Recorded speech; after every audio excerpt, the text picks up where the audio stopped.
Welcome back to another video. Here's what's coming up today.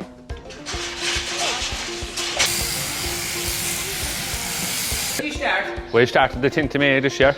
Oh jeez, you've had a long time. We're just getting into the swing of things now again. Let me out, oh Jesus! What have you done, boys? The hell with you, Joe. Why bring that friend so simple? We'll go up the mountain, all gathering a few sheep. The Creedon brothers at top of Combe are coming shearing tomorrow. So we'll bring in sheep for them. We got a few there with signs of maggots. There were a bit of dirt in them. So there could be maggots from now on, we don't know.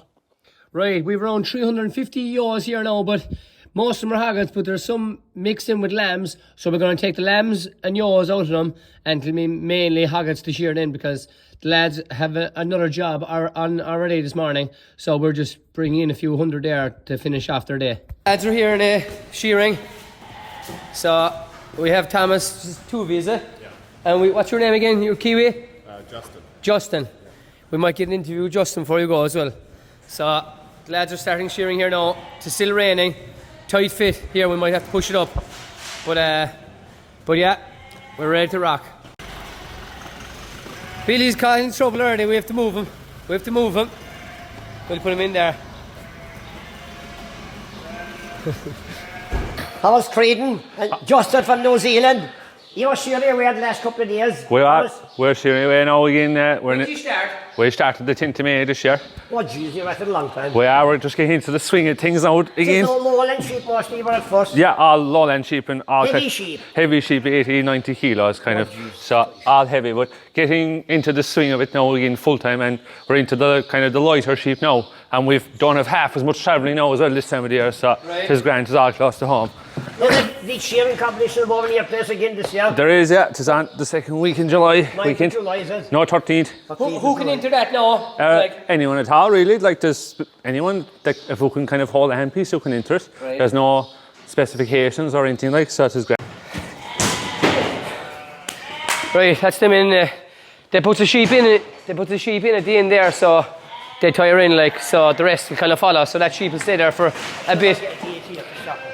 Because you're from New Zealand, North Island or South Island? I'm John. I'm from the central South Island, South Canterbury. Yeah. You're from Rugby Town, Yeah, we play a bit of footy, yeah. Is there a lot of Maoris around here?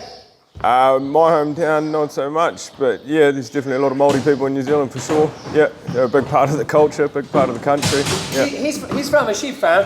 Yeah. What, you're from a farm, Wilson? Yeah, my father's a sheep farmer, yeah. Right. The numbers in New Zealand are way bigger than numbers around here. Yeah, there's about 20 to 22 million breeding ewes in New Zealand, so Right. I think there's about 4 million or so sheep There's here a lot more in Ireland. sheep than people. Yeah, without a doubt. How many sheep have you in your home farm? My father used to have about 2,500 ewes, but he's recently sold a bit of land, so he's cutting back to about 1,600 at the moment. You don't get any subsidies like we get here.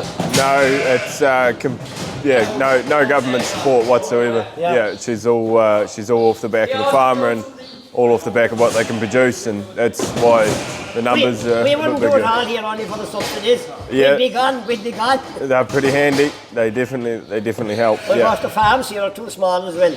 They haven't enough acres. yeah. How many months of the year do you shear? About 11 months, yeah, but have about a 6 months. I do about 6 months and then have a break. So I had about, You won't have much time so for playing rugby with that. Carry on. no, you can't do both. You're going to Switzerland as well, shearing?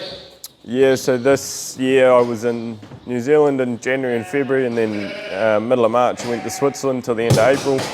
Then I had 3 weeks off in May where I was in Estonia and Portugal on holiday, and then come here till middle of August. Right, perfect. We'll have you. Right, see here now how easy it is with Thomas there now flying through the yaws. So this is a hogger now, so they have a good bit of wool.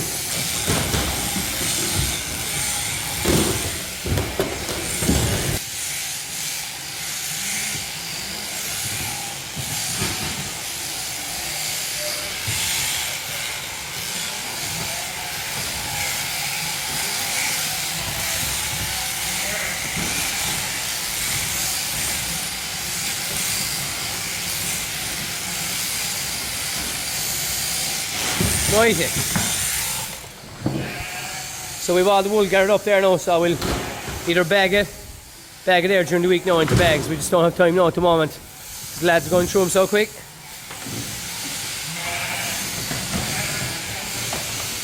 So their trailer is a mighty job. 3 can shear off it. One there, and one here. So there's 3 access doors there. So this one here as well, like they go up and down, kind of a spring pulley there. But yeah, mighty going now in fairness.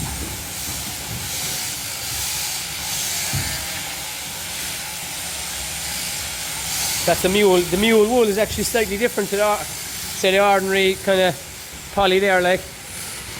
This is completely different.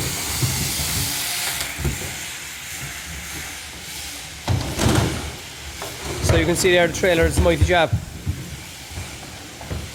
So we're nearly to the end now. Not many more hoggets to go now. And they always start off with the belly.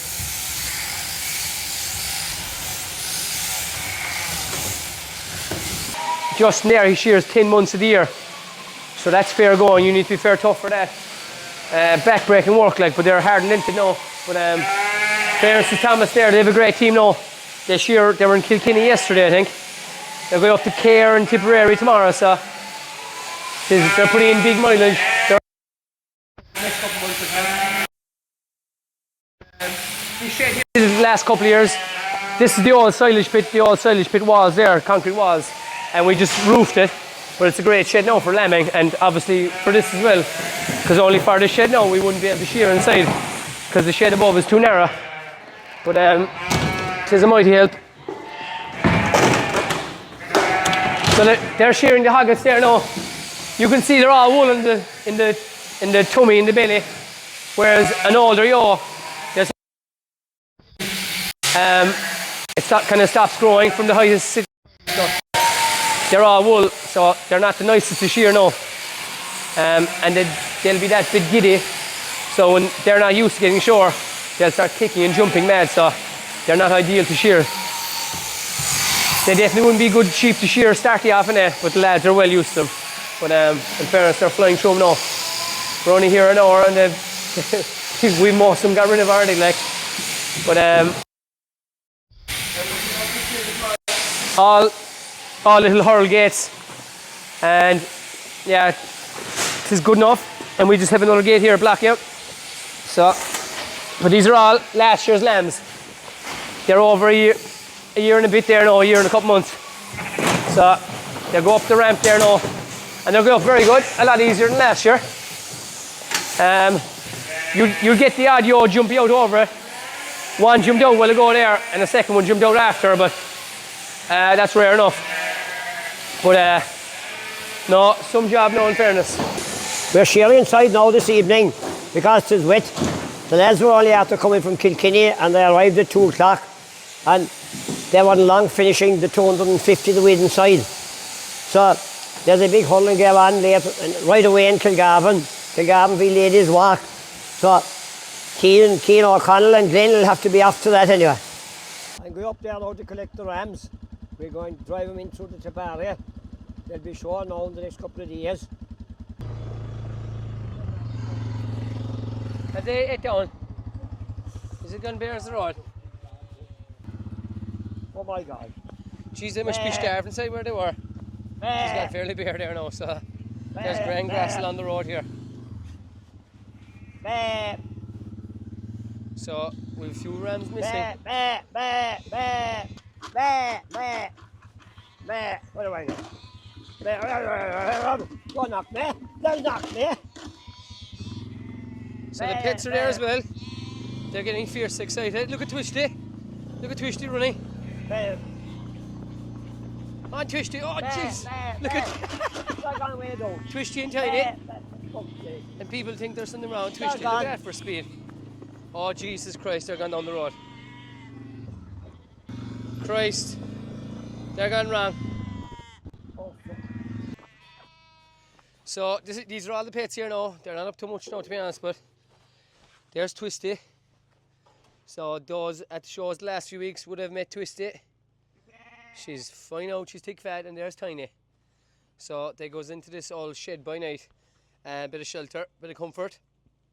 and they're fed out here now in a truck then. And this lamb here then is blind and deaf, can't see a thing or can't hear a thing. Right, he's after getting on. As most people know, there's nothing straightforward, there's always something going wrong in there, but we have him here in this new fencing. Oh, head on, that'll be gone. That gun running.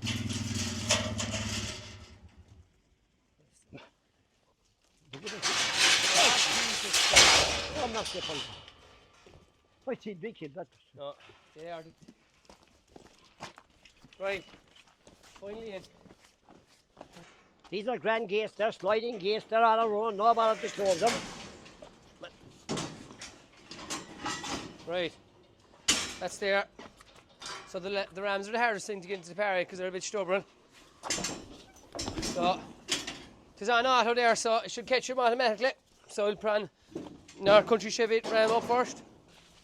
And so watch there, they go through there now. Well. Come on, Charlie, go. Alright, they should flow away now because they're in, so first ram up, you catch it there automatically straight away. So if they catch them too far back forward, give them a nudge. So there, so first up, we'll turn on our automatic dosing gun. So this dosing gun now is automatic and it's set to the weight, so that ram is 90 kgs and he's getting 25 mil of this mineral dust. So that's him done. So we have a hook here, the hook's in here, and we can tilt the ram up or down with a control foot pedal or the dials here. So we can check his feet and all that. So I think his feet are pretty good now, this ram. So you can check both the back feet, close that down, and then the front feet can be checked here as well in the front. But no, his feet are good. So down he goes, and out he goes in. Catches everything. We'll catch a big ram or even a small sheep. So we can dag him there as well, like even though we're going shearing, but the next few days, but I'll show you how it's fairly easy to dag him as well in there, but there's no need to dag these in there, but because they're getting shorter. But that ram now is 94 kgs. This is an old country Chevy from County Loud, owned by Thomas Elmore. River there. I was many times. I see 104 kgs, he's a good weight of a ram now. So his feet is good there as well, but we're not trimming him now today, but because we're going to be shearing, but you can see how dirty this ram is now. But it catches rams, lambs, everything, all sizes. So it's very easy to trim them. But they're going to get shorn over the next few days. And if you wanted to make it easier for yourself as well, you can tilt them up and open that. It makes it a bit easier as well. So he's quite dirty now. He probably needs a warm dose even. But the long tail as well makes it there's a lot more muck around the tail. But it's easy as that, and then press the button and down it goes as well. And away he goes. But most of their feet are pretty good now. We have another Suffolk up there now next. So we've only 3 Suffolk rams now left. So come on. So catch some no bother, but same thing, you can trim away, but we're not going trimming. So he's a bit heavier now. He's around 110 kgs. So this is awesome to their weight, like, so it is a great job. So this lad is slightly lame there now. So we'll get his back foot there. You can tilt him down completely 90 there, but there's no need. This height is perfectly fine. Where am I going? And this is the spray and clippers I need. So I presume he's a bit of scald. So yeah, small bit of scald there now. So it's easy. You know how hard it is to knock big lambs. So put it back there and down it goes. Same thing with the front. Open the front door. Get spray in. Actually, this foot here needs a bit of a clip. This is the only Harney ram we've left. These are Lanark. In olden times, we used to only have all Scotch rams. Been changing away all the years. Why was that? Because harder times or what? Then we got Chevets, and then later on again we got Suffolks. What's the best breed out, huh? Oh, a lamb off a Cheviot sheep with a Suffolk father. So, who like the Suffolk so? I'm more of a Texan man. You see how quick the rams go through it. There's no catching them. Most of their feet are good now, in fairness. There's only one of them laying there. They're getting short now in a few days, like we said. So they can come through as fast as they want. So when they're in here, you can dose them, inject them, treat legs, treat anything. And you know how hard it is. Sometimes it takes nearly 2 people to knock rams, wouldn't it? Oh, Especially these big Suffolks. Away I see he's 115 kgs. These are the rams from your man Shane in Barl, isn't it? What's his first name again? That man. So we 3 his rams we got a couple of years ago. So it's very good now. 2 more left there now. This is a cleaner lid. So we sold a good few rams this year. We've only 15 rams there now left. How many years did you get out of a ram? sorry? How many years did you get out of a ram?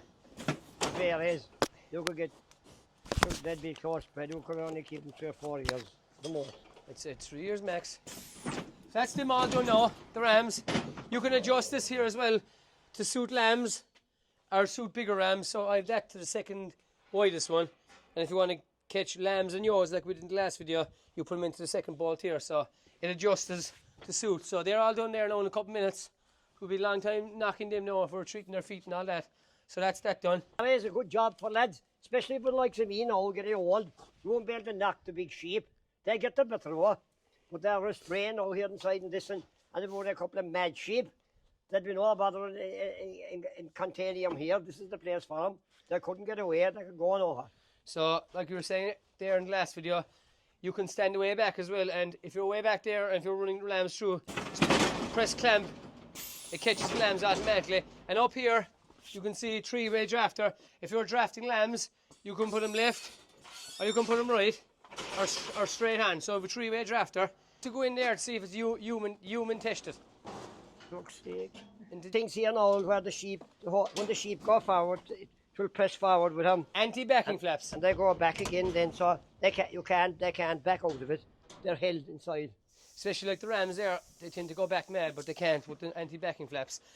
And there is like a railing here, so no mad yo can jump out over it. So bend down there now, you show people. I couldn't go. Will you kneel down there? Come on. Kneel down there now. Kneel down. Go on. Crawl down along there now, see what he'll go on.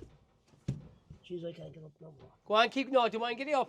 Crawl away there, over there now. Crawl away over there now. Keep going. Don't mind getting up now, crawl down. See will it clamp you.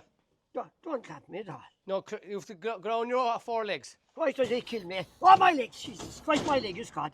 Oh, Jesus, ribbon, my ribs. Ah. It break my leg. Stop it! Up. Let me out, Oh, Jesus Christ! I look at a bad hit for fuck's sake! Oh, bastard! Jesus. Oh, God. Fuck you. So get out of it. It is human test as well as animal test. So it'll catch humans and That's the biggest black thing. It was ever done in Ireland. Right, that's that Push done now. break my hip. Here, watch the gate It's not there. a bad hip. Oh, God. That'll only improve it. Say you reckon my hip is after being improved after that. This is fuck. Jesus. The rams are all done now. We'll keep them there around the house. They're eating small parkings. They're cleaning them up. So there you have it. If you want a handling unit that covers everything, humans, animals, anything, contact Barry today. Glenn is off to Clonmel Agricultural Show next Sunday. He's gone mad in agricultural shows. He wants me to go as well, but I'd say it's too far away for me. Tipperary, well, the last time we were in Tipperary was for the Munster Club. The last time I was in Clonmel, you boxed in Clonmel in a Munster Juvenile Boxing Championship. Yeah, I think I I won that. What's that? You won a Munster Juvenile Boxing sure. title in Clonmel. We're the 2 Johnnies, not long ago, sir. Care. Yeah. So yeah, I'm off to Clonmel show Sunday. So thanks to John Joe Morrissey for the invite, for starting out that and inviting me up. So first time ever there. I heard it's a great show There's going to be lots of sheep and animals there. Also, Tipperary Kilkenny game is on, and there's going to be a big screen above there as well showing the game. So if you're after a good day out in there for a few hours, make sure to come and see us and in Clonmel Show, and Twisty and Tiny will also be there. Welcome back to another video. Here's what's coming up today. Was that nice and loud? So following on from that now, we're here now in Charleville. We've been standing here, this is the second day. Bork Curley's there. I'm after buying a few Bork Curleys after since I broke my own, but Tony here from Ballincollig, he was fairly busy yesterday now, and these, do you know what, I let Tony, how are things? How are you, well? Can you explain now what you have here, because a lot of, I suppose for the agriculture side of things now, and you cover everything really, I suppose. Absolutely, yeah. So what is this compared to your normal fire extinguisher? They're called the fire safety stick. Yeah. They are covering all your classes of fire. There's 5 classes of fire, Okay. A, B, C, electrical and F. Yeah. That's me there, a video I made. I'm lighting petrol fires and putting them out. Yeah. With the 50-second model, showing basically, primarily to show how long it lasts compared to your traditional extinguisher. It puts it out fairly quick, so. Well, it does. What happens is it releases a potassium gas and it binds to the oxygen in the fire. Yeah. The fire can't survive without the oxygen. The fire Okay. goes out. The principle of any extinguisher, really.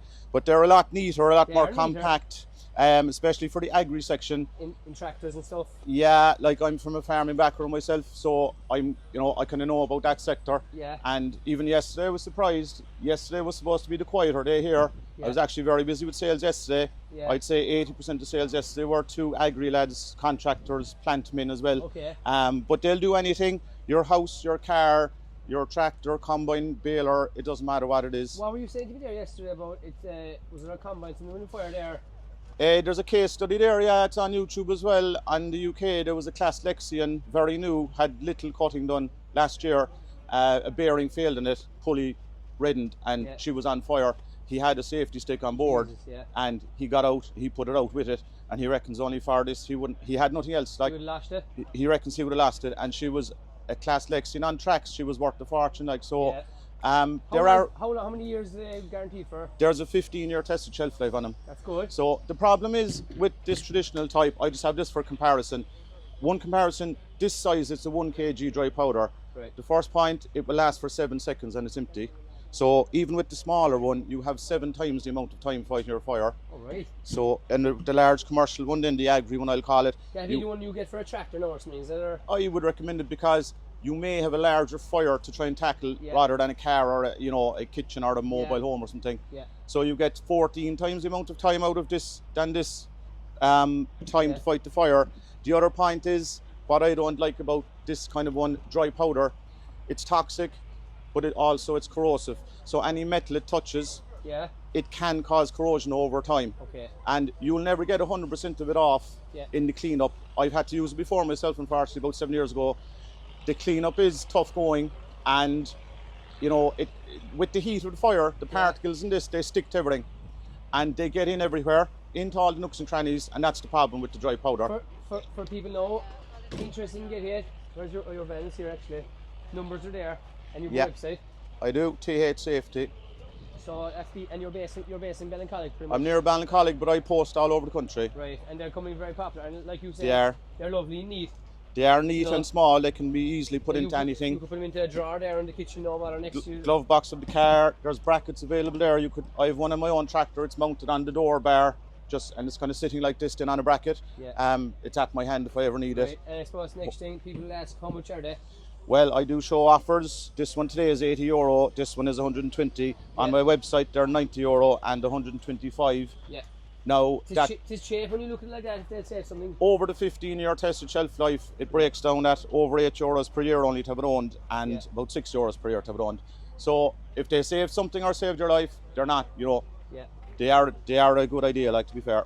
Mighty. Thanks very much, Tony. Thanks, Glenn. Appreciate that. So that's it for another video. Thanks very much for watching, and we'll see you for the next one. What have you done, boys? The hell with you, Joe.